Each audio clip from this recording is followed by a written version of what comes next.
Esse podcast vai trazer uma grande especialista em finanças e emoções, apresentando vários aspectos sobre nossa vida financeira e emocional e a relação que temos com o dinheiro. Sem muitas delongas, falarei com Márcia Tolotti.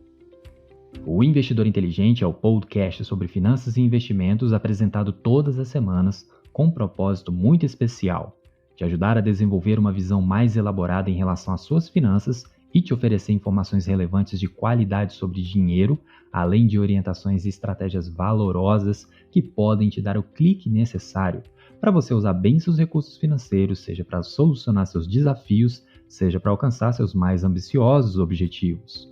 Eu sou Felipe Souza, terapeuta financeiro especialista em inteligência financeira, treinador e palestrante, consultor e educador financeiro, expert em finanças e investimentos do Dicas Curtas. Você me encontra nas diferentes redes sociais através do @FelipeSouzaBR. Meu propósito é destravar a sua mentalidade e entender que a prosperidade também é para a sua vida. Ao usar bem o seu dinheiro, você pode desfrutar de qualidade de vida, fazer com que ele sobre e investi-lo para realizar seus sonhos e objetivos. Assim, você poderá aprender a evoluir e se comportar de forma mais sábia e próspera em relação às suas finanças, transformando-se em um investidor ainda mais inteligente. Esse e os outros podcasts do Dicas Curtas são gratuitos. Portanto, você pode acompanhar e assinar agora o Investidor Inteligente nas diferentes plataformas de podcast, seja através do seu dispositivo Apple ou Android, sendo que você também pode encontrar o Investidor Inteligente pelos apps Spotify ou Deezer. Siga agora para não perder nenhuma dica, ficar por dentro com todas as informações e acompanhar todas as semanas os novos episódios para poder alcançar um bom balanço da sua vida financeira, tanto no presente quanto no futuro. Quer aprender como fazer o seu dinheiro trabalhar para você? Então prepare-se para ficar por dentro das melhores dicas sobre finanças e investimentos. Com você, o Investidor Inteligente, mais um expert do Dicas Curtas. Hoje nós vamos falar com Márcia Tolotti. Ela é escritora, consultora psicofinanceira, psicanalista e palestrante de educação financeira. Já publicou 7 livros sobre autoconhecimento e mercado financeiro, como O Desafio da Independência Financeira e Afetiva, que já teve mais de 50 mil exemplares vendidos, e As Armadilhas do Consumo. E nesse podcast vamos tratar sobre diversos cuidados com as finanças pessoais e sobre investimentos para as pessoas físicas, além de trazer uma análise mais estrutural sobre a psicologia das finanças e do consumo saudável. Seja muito bem-vinda ao podcast do Investidor Inteligente, Márcia. Obrigada, Felipe. Obrigada aos ouvintes.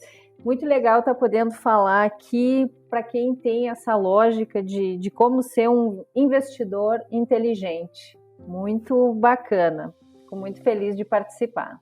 Eu já conheço a Márcia há pelo menos 13 anos e é um privilégio trazê-la aqui no podcast do Investidor Inteligente, como uma grande especialista na área de finanças e emoções. E para a gente aproveitar ao máximo possível o tempo da Márcia aqui com a gente, eu já quero fazer uma pergunta importante.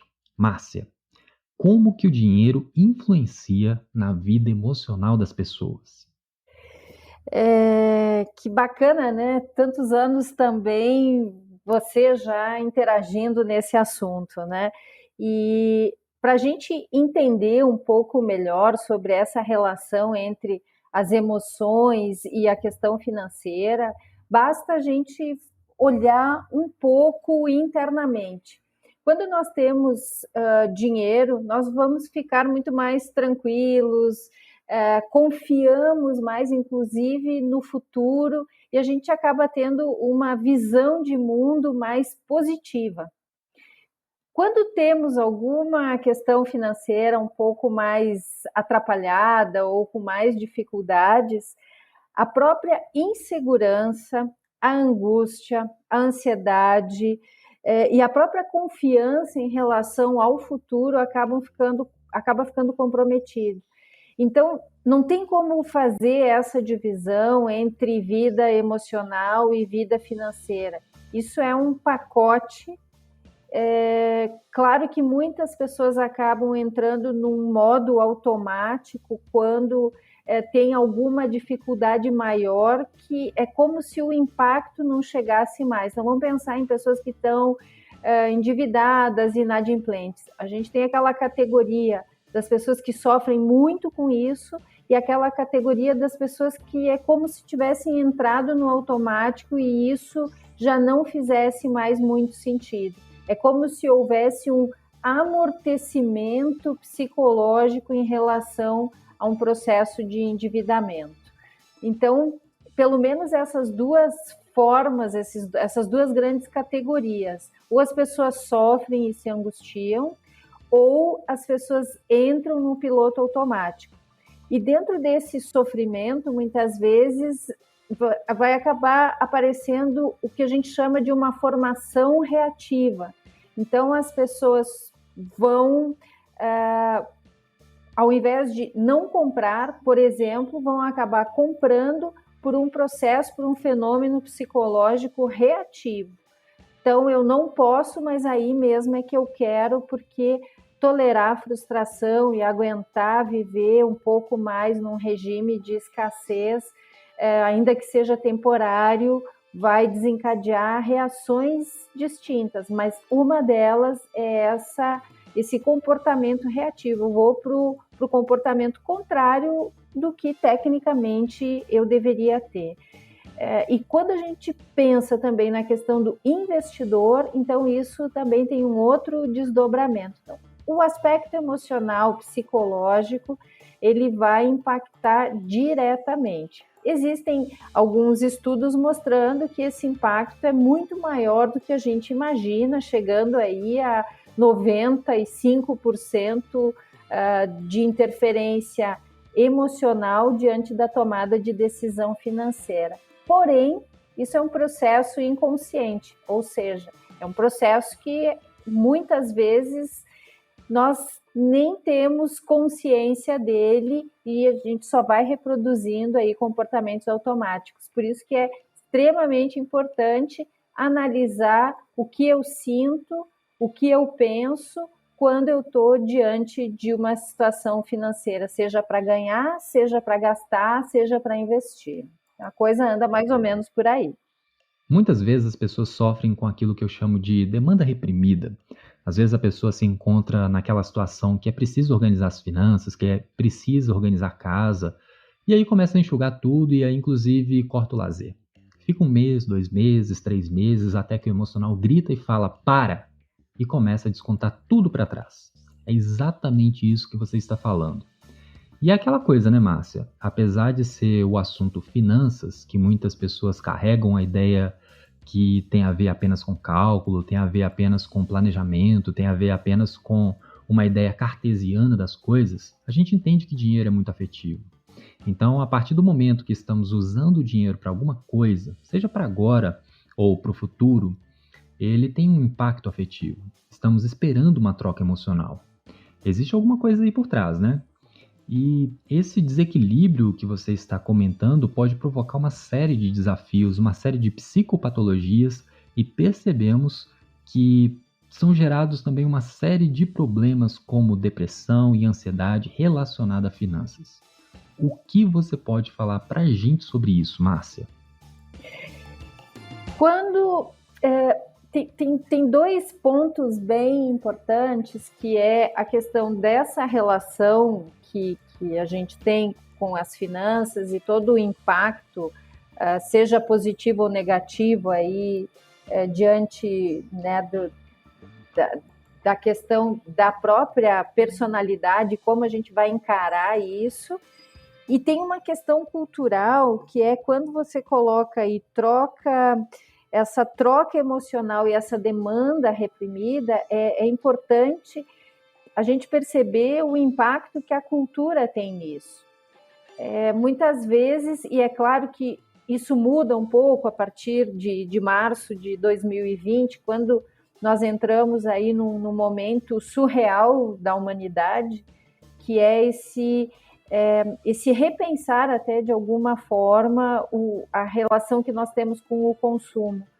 Mas isso também não é tão forte ainda. Então, a própria sociedade cobra que nós tenhamos aí várias, seja bens materiais, seja experiências, a própria cultura, a própria demanda de mercado exige isso. E nós não damos muita atenção para isso. A gente acredita que tem que ter porque é o melhor, mas de onde nasce essa ideia? Onde é construído esse mito, muitas vezes? Então, temos mitos aí modernos que é interessante fazer uma reflexão um pouco mais aprofundada para passar a compreender que nem tudo aquilo que, de certa forma, eu acredito que eu preciso ter, de fato eu preciso ter. Isso é muito mais uma construção de pensamento e uma reprodução de pensamento que, através da psicologia das massas, que a gente chama, ou seja, desse contágio cultural que a gente acaba tendo. Então, todo mundo tem que ter carro, todo mundo tem que viajar, todo mundo tem que... né, todo mundo tem que... Né, esse imperativo cultural aí é que a gente precisa parar e analisar. A decorrência disso, o efeito colateral de todas essas demandas é justamente esse sentimento de impotência financeira e de possibilidade de construção que a gente acaba tendo. Nós nos sentimos impotentes por não atender uma demanda que a gente nem faz uma leitura muito crítica em relação a ela. A depressão, que tem sido considerada aí a doença, digamos assim, do século, ela está ligada a algo que é muito natural no ser humano. Nós temos uma falta constitucional de ser humano, né? A gente nasce somos seres faltantes, sempre vai faltar alguma coisa. E isso é que faz com que a gente acorde para poder continuar a vida e buscar outras alternativas na vida. Então, essa ideia de que nós somos, que a gente consegue ser completo e ter uma felicidade absoluta, isso também é uma construção moderna de pensamento, né? A humanidade nem sempre acreditou que precisa se satisfazer e que consegue ser feliz o tempo inteiro. Até porque, do ponto de vista de estrutura de personalidade, isso é impossível. A gente tem vários momentos felizes, vários momentos bons, vários momentos de uma sensação de completude, mas isso é efêmero, é extremamente passageiro. O mercado, de certa forma, entendeu que os seres têm essa falta constituinte. E aí se fica oferecendo objetos de consumo para que se supra essa falta. Mas como isso é incessante, não para de se repetir essa sensação de falta, quando a gente entra nesse processo, a gente vai estar sempre comprando ininterruptamente.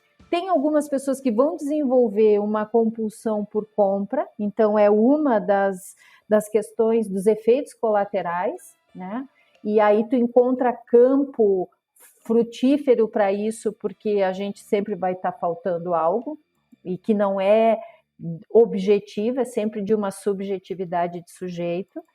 E tem esse outro efeito, que é acreditar que a pessoa acredita que não tem capacidade para dar conta disso. E aí sim entra esse processo mais depressivo, essa falta de crença, essa falta de fé em si, na sociedade, na própria vida, né? Essa tristeza profunda, essa melancolia, né? Então, são sentimentos, a depressão, a ansiedade, a melancolia, a tristeza, a inveja, a impotência, elas vêm como um efeito colateral de uma espécie de não cumprir essa ilusão de completude. E o consumo entrou nesse enrosco todo. Então, o que é importante é a pessoa, primeiro, perceber que essa sensação de felicidade por adquirir algo, por ter algo, por estar no movimento de consumo, ela vai ser sempre de saída falha. Ela vai funcionar por um tempo, mas imediatamente eu vou ter de novo essa sensação de falta, que a falta é uma mola propulsora para eu conquistar outras coisas. Então eu tenho que suportar, tolerar o não ter, porque o ter absoluto ele é uma construção imaginária.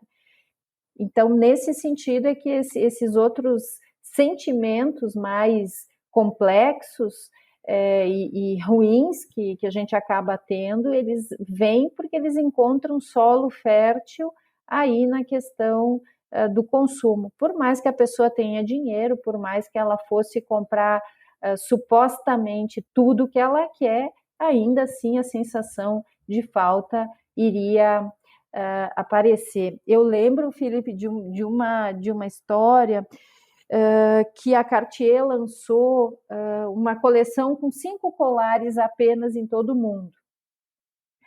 E uma mulher não conseguiu, ia comprar, teve que pedir para o marido autorização, porque afinal custava 8 milhões de euros a peça, então ela ficou um pouco na dúvida, voltou no dia seguinte para comprar, e aí não conseguiu comprar porque já haviam levado. E ela cai num choro profundo. Esse é o relato que a gente tem da própria Cartier. O que isso significa? Significa que chega, às vezes, num estágio de vida que a pessoa, para se sentir diferenciada no mundo, para se sentir dentro da sua própria integralidade de ser humano, ela precisa de objetos externos, e isso pode chegar num nível absurdo e de ter uma própria despersonalização, e esse é o risco que a gente corre aí, inclusive, com as crianças que não têm coisas, não andam se sentindo sujeitos, né? E não é por nada também que a gente tem aí um aumento tão grande de suicídio na infância e na adolescência. Então a gente tem que cuidar muito, porque o não consumir algo pode consumir a própria confiança em si mesmo e a própria segurança diante da sua personalidade. Pode consumir a própria vida, pelo que você está relatando, que é algo extremamente sério. Inclusive, em algumas situações de algumas pessoas e alguns clientes que eu atendo, eu falo abertamente com os pais que, em determinados momentos, eles têm que frustrar as crianças deles. Não é frustração o tempo todo, obviamente, mas assim, o não, ele é saudável, porque você está mostrando para a criança que ela não pode ter tudo, ainda mais quando ela não tem uma consciência financeira e também uma consciência emocional tão desenvolvida. Então, assim, essa resposta, essa negativa, ela é importante porque se ela não recebeu o não dos pais, ela vai receber o não da vida. E o não da vida costuma ser muito mais duro do que é ensinado dentro de casa. E outro ponto também é o seguinte, que até uma questão relacionada ao consumo. As pessoas começam a buscar em coisas externas, procurando preencher o que elas têm de falta internamente, gerando uma sensação e uma percepção de escassez. E sabemos que, se é uma percepção, nós podemos mudar as chavinhas e dali começamos a perceber que temos muito mais do que nós precisamos. Contudo, essa sensação de falta gera nos brasileiros, e não só nos brasileiros, mas no mundo todo, um direcionamento para as pessoas se endividarem. Mais de 60% das pessoas se encontram endividadas em diferentes graus. Algumas super endividadas, outras pouco endividadas. E diante disso, quais são os impactos das dívidas na saúde emocional e física das pessoas, Márcia? Até já faz tempo que eu venho trabalhando com esse conceito, Felipe, desde 2007, quando eu lancei as armadilhas do consumo. Ali eu já trabalhei com a questão do endividamento financeiro sendo uma decorrência do endividamento emocional. Isso não é uma regra geral, obviamente, e não é para todo mundo. Tem situações onde a pessoa vai perder emprego, vai ter algum acidente, algum adoecimento, alguma morte ou alguma separação na família que acaba realmente rompendo aí com um planejamento financeiro mais equilibrado e acaba entrando numa questão de endividamento. Mas isso não é regra geral. Nós temos desses 60% aí que tu traz de pessoas endividadas, eu acredito que um percentual aí, mais do que a metade, acaba se endividando financeiramente por um endividamento emocional. O que quer dizer isso? A pessoa se sente insegura. Para combater isso, ela vai comprar alguma coisa. A pessoa está triste, ela vai comprar alguma coisa. Aliás, a neurociência mostra que uma pessoa num estado de felicidade não compra. As pessoas compram sempre em estado de tristeza, baixa estima, angústia. Então, sempre são momentos, vamos colocar assim, entre aspas, de sentimentos negativos que a pessoa acaba sendo levada para a compra. Então, esses sentimentos, esses momentos, vamos dar um exemplo muito clássico, assim, a pessoa vai para uma entrevista de emprego, está insegura, não sabe se vai conseguir ou não, já está angustiada porque está um tempo sem trabalhar, e aí ela acredita que não tem roupa adequada para ir para a entrevista. Então, ela vai e compra alguma peça, alguma roupa, algo para compor a sua vestimenta, para que aquele objeto empreste, ela toma emprestado o que ela supõe ser um atributo daquele objeto, seja uma roupa, um calçado, um relógio, enfim. Então, as pessoas acabam tomando emprestado atributos de objetos externos para combater esses sentimentos. Nesse processo a gente encontra muita gente nesse nível de endividamento. E aí tem uma diferença, por exemplo, entre homens e mulheres, na questão não do nível de endividamento, mas do tipo de compra, né? Os homens e mulheres, eles estão equiparados, ambos estão endividados num grau muito parecido. Agora, a mulher tem mais frequência de compra com objetos menores. O homem compra menos coisas maiores. Então, o homem vai acabar se endividando, até muitas vezes para combater essa falta emocional que ele sente, com um carro, com um computador, com um equipamento eletrônico mais caro, né? Porque o amigo tem, como é que o amigo tem, eu não tenho? Não, se o amigo conseguiu, eu também posso.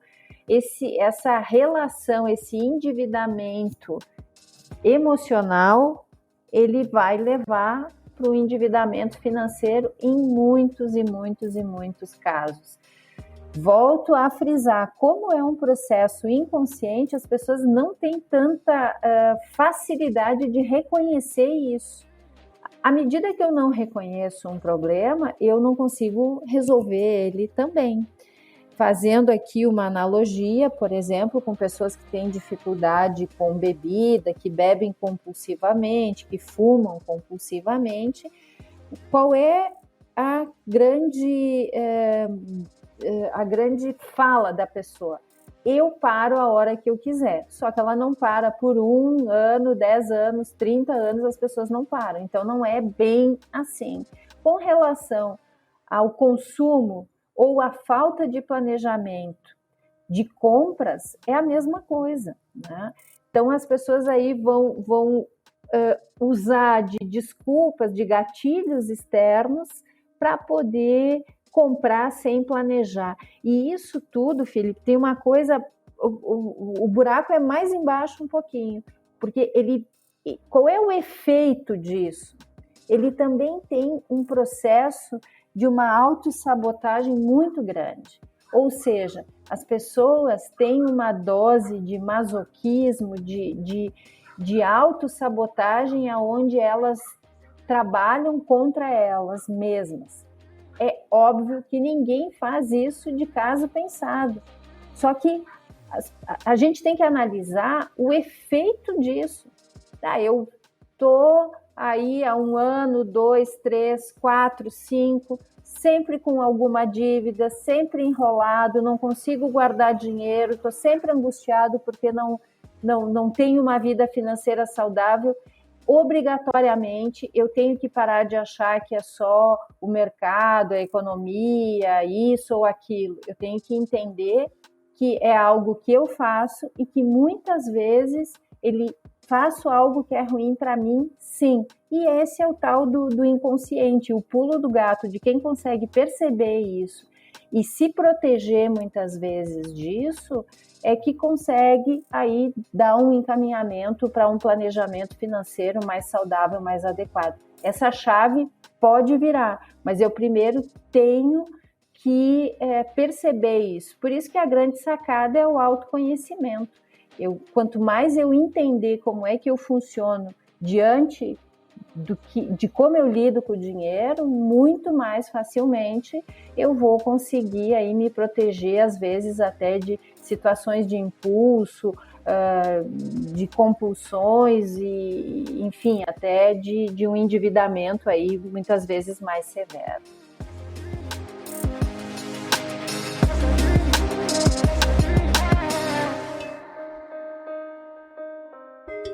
Com tanto aprendizado, com tanta informação, você deve se perguntar: como que eu te encontro, Felipe? É muito simples.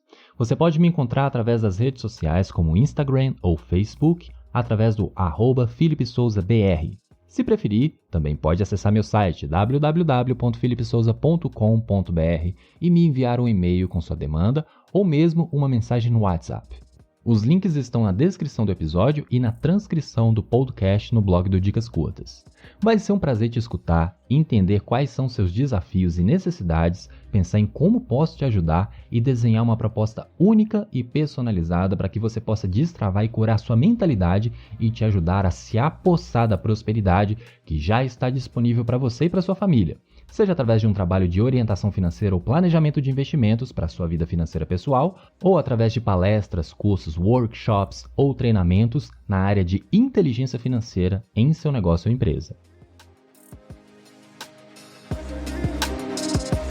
Inclusive, quem acompanha o Investidor Inteligente sabe que no episódio 167 eu tratei um pouco sobre essas questões da inconsciência dos processos de mudança. Uma pessoa não sabe ou ela não consegue mudar aquilo que ela não sabe que existe. Então, primeiro, ela tem que tomar consciência daquilo que pode estar atrapalhando ou, se não está atrapalhando, ver se aquilo está adequado e, se estiver adequado, deixa quieto. Segundo ponto é o querer mudar, que é o processo de desejo pela mudança. E o terceiro ponto, a gente trata do saber como mudar. Tem muita gente que deseja, que tem consciência, mas não sabe como. E uma coisa muito importante nesse processo de mudança é justamente a pessoa ter consistência.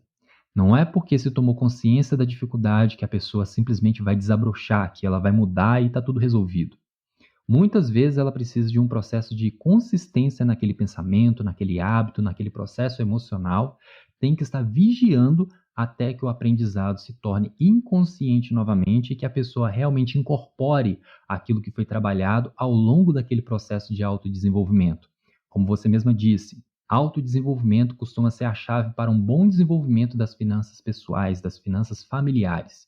E não tem como a gente falar de dinheiro sem falar da parte dos relacionamentos, principalmente no contexto atual, como você bem colocou, a partir de março de 2020, em que os paradigmas mudaram por conta da pandemia, como que as finanças influenciam os casais e as famílias? Eu costumo trabalhar dentro de uma metodologia que ela não é, digamos assim, uma verdade absoluta, mas é um balizador para que a gente possa entender um pouquinho o funcionamento, principalmente em relação à questão do relacionamento. Então, existem 4 grandes formas de nos relacionarmos com o dinheiro. Ou a gente tem uma relação de segurança, ou de liberdade, ou de poder, ou de relacionamento com o dinheiro. Em linhas gerais, né? Então, vamos imaginar que uma pessoa tem uma relação de liberdade com o dinheiro. Significa o quê? Significa que o dinheiro vem para deixar a pessoa feliz, para que ela possa satisfazer todas as suas vontades, não é uma pessoa adepta ao planejamento, pensar no futuro não é muito o lance da pessoa, porque o negócio é no aqui e no agora, eu vou ser feliz aqui e agora e o dinheiro vem para isso. Então imagine uma pessoa que tem uma estrutura com alguns desses tópicos, casada, por exemplo, com alguém que tem uma relação de segurança com o dinheiro, que faz planejamento, que tem tudo organizado, que tem tudo anotado, que é extremamente minucioso no controle das finanças. Quando junta essas duas personalidades relacionadas ao dinheiro tão distintas, o conflito é absolutamente inevitável. Então, é muito importante para um casal poder entender esse funcionamento de cada um para tentar encontrar um campo comum disso. Vamos pensar numa outra abordagem. Quem tem uma relação de relacionamento com o dinheiro, o que significa isso? O dinheiro ele é usado justamente nas relações. Então, são aquelas pessoas que gostam muito de presentear, como se a linguagem de amor da pessoa fosse através de presentes, né? Isso é uma outra abordagem, a gente demonstra amor de algumas formas e algumas pessoas demonstram isso através do ato de presentear. Então, usa bastante dinheiro com isso, sofre quando não pode, dá presentes caros. Então, essa pessoa vai ter também mais dificuldade de fazer e seguir um planejamento mais rigoroso financeiro. E aí, essa pessoa, por exemplo, casada com alguém que tem uma relação de liberdade com o dinheiro, eles nunca vão ter dinheiro guardado nenhum e o endividamento vai ser do lado dos dois. O que também, embora eles tenham um funcionamento muito parecido, isso não vai evitar os problemas de relacionamento. Então, é muito necessário que o casal possa sentar, né? Quando tu traz, como é que a gente sabe como mudar, né? Então, para isso também tem alguns métodos que a gente pode usar para pensar numa mudança. Considerando a questão dos casais, e quando tem filhos, isso acaba ficando ainda mais complexo, porque os filhos vão seguir o exemplo dos pais e não o que os pais falam, eles vão captar esse funcionamento inconsciente dos pais e não uma fala mais superficial. Então, é importante que o casal possa sentar e ter algo pelo menos mais objetivo, né? Que, ao menos que as finanças do casal seja respeitada. Nem todo casal vai conseguir trabalhar com o seu dinheiro junto. Isso funciona para alguns, não funciona para outros. Então, quando se tem uma forma de lidar muito diferente com o dinheiro, um perfil muito diferente da relação com o dinheiro, é fundamental que se possa ter um campo comum. Como é que é isso? Tá? Ok, vamos sentar e vamos fazer o planejamento, né? Então, o que a gente vai construir juntos enquanto casal, poder ter os sonhos juntos e poder também ter aí o controle das despesas mensais e definir o que, quando e quanto cada um paga de uma forma muito clara e procurar ao menos dentro desse combinado de casal, procurar fazer com que isso funcione. E aí depois ter, né, a sua individualidade, caso em conjunto a coisa não consiga funcionar. É mais ou menos por aí que a gente trabalha. Existem perfis diferentes, existem conflitos de relacionamento a partir desses perfis e poder compreender, encontrar um campo comum de funcionamento, me parece que é uma saída bastante adequada aí para os casais.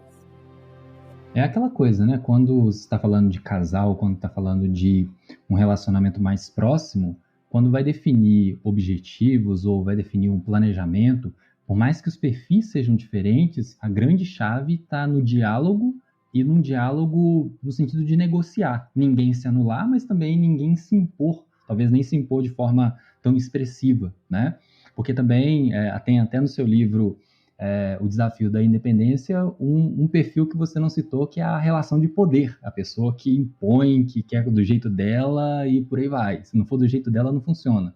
Então, talvez seja o meio do caminho ali, seja uma negociação. E como você bem colocou, a gente não pode deixar de forma alguma as crianças de fora, porque é bem aquela frase, as crenças, elas podem até convencer, mas são os valores, que são os exemplos, que vão arrastar a pessoa. Então, como é que os pais ou os tutores, eles podem ensinar as crianças a ter uma relação mais saudável com o dinheiro, na prática? Na prática é falando sobre dinheiro com criança desde sempre. Porque o dinheiro, na verdade, ele é um meio que nós temos para adquirir coisas. A partir do momento que eu começo a mostrar para uma criança o valor da escolha, eu inevitavelmente estou ajudando a criança a entender a relação com o dinheiro. Então, é uma criança pequena que quer um sorvete. Então, eu vou ter essa conversa com a criança. Ok, eu posso te dar o sorvete agora, mas o chocolate não vai ganhar, porque tu vai escolher uma das coisas. Então, pense bem, qual desses dois tu gosta mais e tu escolha um. E aí volta, Felipe, naquilo que tu falava lá anteriormente, que é a questão fundamental do dizer não, do ajudar a criança a lidar com a frustração de não ter algo. Então, na prática é assim que funciona. Eu vou negociar com ela, sempre mostrando e sempre levando a criança a pensar na consequência da sua escolha. Nós vivemos um momento em que as pessoas não têm muita responsabilidade pela consequência das suas decisões. Eu quero isso e eu vou fazer isso, eu quero bater no meu colega, vou lá, bato e era isso e está tudo certo. Não, não é assim. Então, a partir do momento que os pais mostram numa relação de consumo, numa relação de mesada, numa relação de dinheiro, que há uma escolha, que inevitavelmente tem que haver uma escolha, e jamais usando o argumento de que os pais muitas vezes dizem, eu não tenho dinheiro, a gente não pode comprar. Esse não é o argumento mais eficaz, porque eu só estou dizendo para ele que ele não tem porque a gente não pode, então eu só estou emitindo para ele uma impotência, e ao passo que não é isso. Ele não vai ter porque ninguém tem tudo, porque é ilusório ter tudo e porque há uma necessidade de a gente escolher. Os recursos, sejam financeiros, sejam ambientais, eles são finitos e tudo que eu faço, eu tenho uma consequência disso. Os pais têm deixado de explorar isso com as crianças. Então, a grande questão, existem ali, o meu site tem várias dicas também de como trabalhar essa questão mais pragmática, quanto dou, a partir de que idade eu dou dinheiro para a criança, mas isso não é o mais importante. Eu conheço crianças que se tornaram adultos que lidam muito bem com o dinheiro e nunca tiveram mesada, outros que tiveram mesada e são endividados. Então, a regra não é essa receita de bolo. O que funciona é justamente esse levar a criança a entender a responsabilidade da sua escolha e o valor da escolha. Ela pode escolher, é uma coisa sensacional escolher entre um sorvete e um chocolate, né? Eu quero os dois. Sim, quer, mas é algo que não é possível ter. E qual deles vai te deixar mais feliz? Então, é um jeito de levar a criança a analisar, inclusive, sobre o seu desejo, de fato, e não sobre vontades superficiais, porque vontade ela vai ter de tudo o tempo inteiro. O grande ensinamento dos pais é esse: dá mais trabalho, com certeza. mas o investimento que os pais estão fazendo é no ativo mais importante, que é o tempo. Então, eu invisto tempo explicando isso para o meu filho, ele vai criar uma consciência crítica de leitura do que é proposto para ele através dos filmes, dos desenhos, dos jogos, ele desenvolve um pensamento crítico. Ele não vai num comportamento de manada, ele não vai simplesmente por um efeito de contágio querer porque os outros têm. Então, a questão financeira ela acaba sendo sanada com algo mais profundo, mas muito mais libertador para um filho. Né? Que pai não quer um filho com pensamento crítico e livre? Mas isso quem dá são os pais. O que a gente pode dar são dicas muito simplórias diante dessa riqueza que é ajudar um pensamento, a formação de um ser pensante nesse sentido. Márcia, faz tempo que a gente sabe que educação financeira transformadora deve vir da base, mas também de cima dos adultos. Como que a gente deve reeducar um adulto a mudar sua relação com o dinheiro? Primeiramente, ajudando a identificar onde estão os gatilhos de uma autossabotagem financeira. Quando é que essa pessoa se atrapalha? Quando está bem, quando está cansado, quando está de dieta, qual é o momento? Então, o primeiro passo, a pessoa tem que identificar quais são os gatilhos que fazem com que ela acabe fazendo negócios ruins do ponto de vista financeiro, gastando, não fazendo planejamento, não seguindo seu planejamento. E a partir daí, buscando algumas ferramentas. Eu acho que conhecimento, quem está aqui ouvindo o podcast já está de parabéns, porque já busca esse conhecimento, lendo, buscando informação, muitas vezes buscando, se precisar e se possível, buscando uma ajuda mais especializada, né? Seja com educador financeiro, seja num processo analítico. Então, a gente costuma também trabalhar o que a gente chama de método, né? Então, por exemplo, há uma metodologia chamada TRM, que é treinamento, resultado e manutenção. Então, eu vou treinar, por exemplo, guardar dinheiro todo mês, eu vou comemorar aquele resultado que todo mês eu consegui guardar um dinheiro e eu vou me manter, eu vou continuar comunicando, mantendo isso, comunicando para mim mesmo, para alguma pessoa que eu estou mais interagindo, desse meu planejamento, que eu compartilhar muitas vezes faz com que eu me obrigue a ter que fazer esse resultado. Né? Então, pensando aí na questão de manter uma força de vontade maior. Força de vontade é como se fosse um músculo nas nossas vidas e que a gente pode desenvolver essa musculatura. Então, eu vou identificar qual é meu problema e começar sempre com coisas pequenas também. Né? Então, qual é o meu primeiro passo? Meu primeiro passo é anotar todos os gastos. Ok, então eu vou ficar aí anotando os gastos até isso entrar no automático, até isso não ser mais um peso, e depois eu vou para o próximo passo. Então, estabelecendo também alguns objetivos, um de cada vez, mantendo eles e depois partindo para o próximo. Acho que são esses formatos assim que acabam funcionando para os adultos.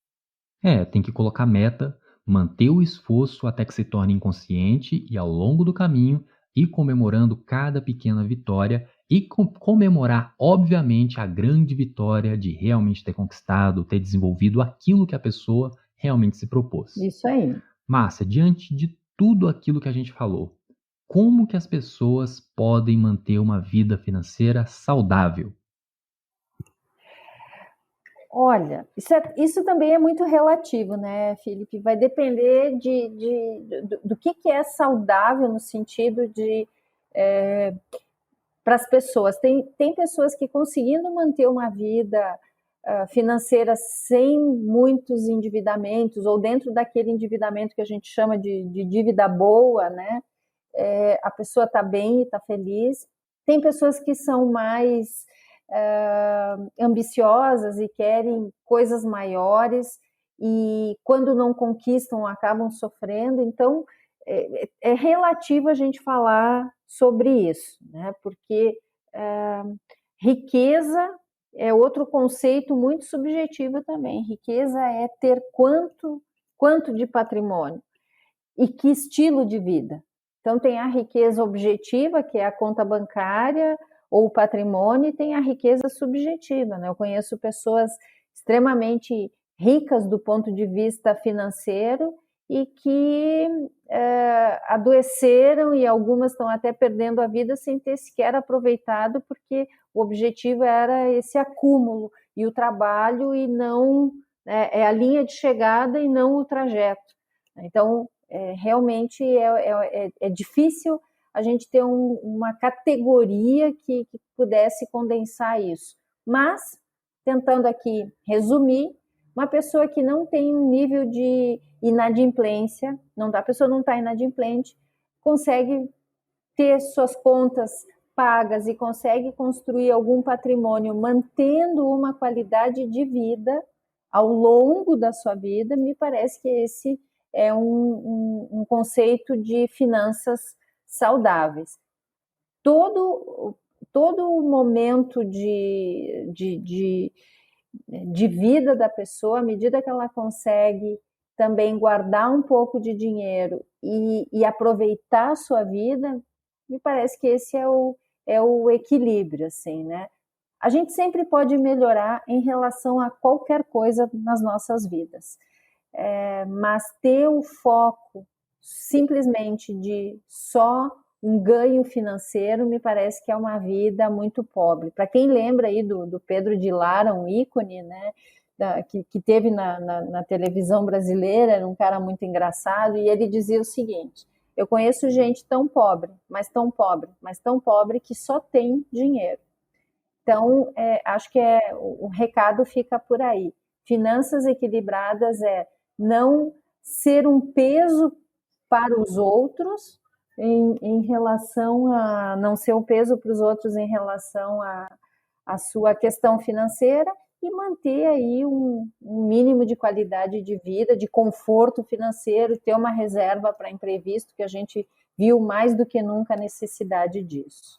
Márcia, eu agradeço imensamente a sua participação e com certeza nós vamos trazê-la novamente para tratar de outros pontos muito importantes sobre dinheiro e afeto, pois a gente sabe que tem vários outros assuntos que precisam ser abordados com bastante carinho, com bastante cuidado. E eu fico muito agradecido pela sua participação e pelo privilégio de estar te trazendo aqui no podcast do Investidor Inteligente. E para a gente fechar, eu queria que você deixasse uma mensagem final para o ouvinte do podcast, que com certeza deve estar querendo mais sobre esse assunto, deixando o seu contato nas redes sociais, para que as pessoas também possam acompanhar o seu trabalho. Eu que agradeço a tua generosidade, o carinho. É muito importante a gente ver o tempo passando e esse assunto ganhando mais espaço. Eu e mais algumas pessoas lá atrás, né, há 13, 15 anos atrás, alguns até mais, vindo falando sobre isso, e agora, assim, tendo um espaço maior. Então, super agradeço o espaço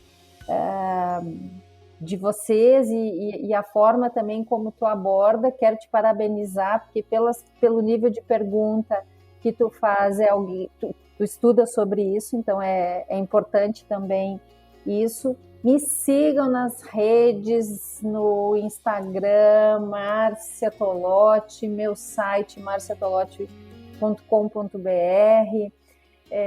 A gente tem aí várias novidades para 2021. De recado, o que eu acho que é importante? Primeiro é a gente encontrar uma riqueza pessoal, como esse momento traz para a gente, faz uma revisão. Nós podemos revisitar o que é de valor nas nossas vidas, que são as amizades, a família, a nossa saúde.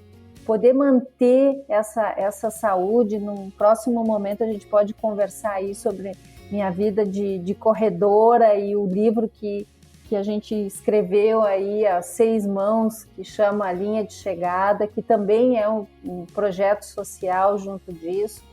E essa persistência, esse colocar metas e entender que o importante é o longo do caminho e não só essa chegada final, e que, bem, né, imprevistos acontecem, a gente não sabe quanto eles custam, nem quando eles vão acontecer, mas a gente sabe que eles vão acontecer.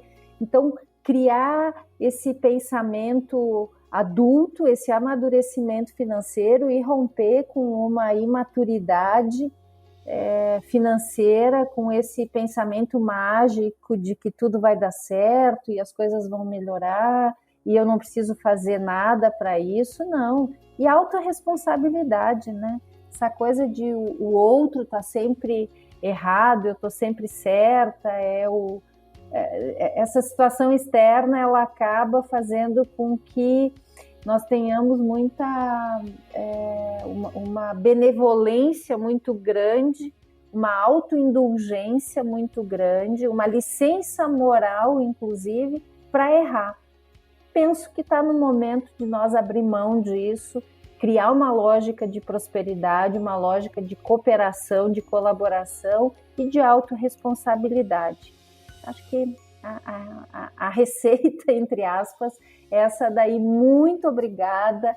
Não deixem de me seguir, a gente tem novidades lá e super agradeço e estou pronta para a próxima. O podcast do Investidor Inteligente também pode ser um pouco seu. Acesse a transcrição no blog do Dicas Curtas caso queira deixar algum comentário para esse episódio.